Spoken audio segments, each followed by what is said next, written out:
আসসালামু আলাইকুম। আমি একটা ডিমের আজকে মিউনিস তৈরি করব, সেদ্ধ ডিমের। কাঁচাটা করলে একটু কেমন লাগে খেতে, এই জন্য আর কি আজকে দেখছি যে ইদানিং এইটার খুব ট্রেন্ডে আছে, এই জন্য আমি এটা ট্রাই করলাম ফার্স্ট টাইম। বাট দেখি কেমন হয়।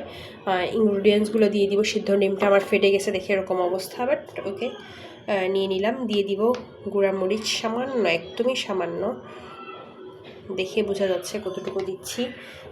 দিয়ে দিব গোলমরিচ, লং এলাচ, দারচিনি, গোলমরিচ পাউডারটা। এটাতে সাদা সাদা গোলমরিচ যেটা হয় সেটার ইয়েটা দেয়, পাউডারটা দেয়, বাট আমার কাছে সেটা নেই দেখে আমি সেটা এখন দিব না। দিয়ে দিব এই যে জিরা গুঁড়া, খুবই সামান্য, যেহেতু আমার একটা ডিম, বেশি না। সাথে দিয়ে দিব লবণ পরিমাণ মতো, এখন কম করে দিব, প্রয়োজন হলে পরে দিতে পারবো। লবণ দিয়ে দিলাম। আর দিব এই যে একটা কালারের জন্য একটা কাঁচামরিচ দিয়েছি। আমার ধনিয়া পাতা থাকলে আমি হয়তো বা ধনিয়া পাতা দিতাম, বাট ধনিয়া পাতা নাই। আমি একটা কাঁচামরিচ আর লেবুটা দিয়ে নিচ্ছি। শর্ট একটা ভিডিও হবে, বেশি কিছু সেরকম যেহেতু ভেজ, অন্য কিছুই না। আর দিয়ে দেবো এই যে চিনি,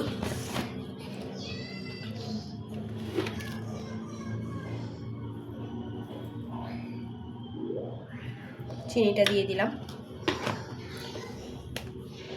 আর দিব গুঁড়া দুধ।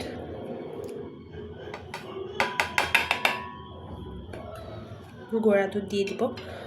আর দেখেছিলাম মোবাইলে ওরা নিয়ে দেয়, বাটার দেয় অথবা অলিভ, যে কোনো তেল দেয়, যার কাছে যেটা থাকে। বাট আমার কাছে আমি তেল দিব না, আমি একটু ঘি দিব, বেশি দিব না, অল্প একটু ঘি দিব। একদম নিচের বেসিকটা দিয়ে দিয়েছি, দেখা যাক কেমন আসে, প্রয়োজন হলে আবার পরে দিতে পারবো। ব্লেন্ডার করে দেখাচ্ছি। ব্লেন্ডার করা শেষ।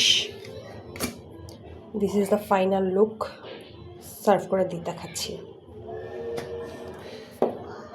This is the final look. কেমন হয়েছে অবশ্যই জানাবেন। আমার কাছে টেস্টটা খুব ভালো, আপনাদেরকে আর টেস্ট বোঝাতে পারবো না, বাট ইটস অ্যামেজিং হয়েছে। আমার ফার্স্ট টাইম ট্রাই হিসাবে অনেক মজা হয়েছে। তো কে কে ট্রাই করবেন অবশ্যই আমাকে রেসিপিটা অথবা ছবিটা, এরকম সুন্দর করে একটা ক্যাপচারিং করা ছবিটা আমাকে দিতে পারেন। আমি আপনারা যদি কোনো ইউনিকভাবে ট্রাই করেন তাহলে অবশ্যই আমাকে সেটা দিলে আমি সেটা অবশ্যই ট্রাই করব। সেটা কেন করব না, তাই না? আমরা যেহেতু সেম প্রফেশনে আছি, নানান রাঁধুনির হাতের রান্না নানান রকম হয়, তাই না? তো এক একজনের রান্নার টেস্ট করব, অনেক মজা হবে। আমাকে শেয়ার করে যাবেন। আল্লাহ হাফেজ।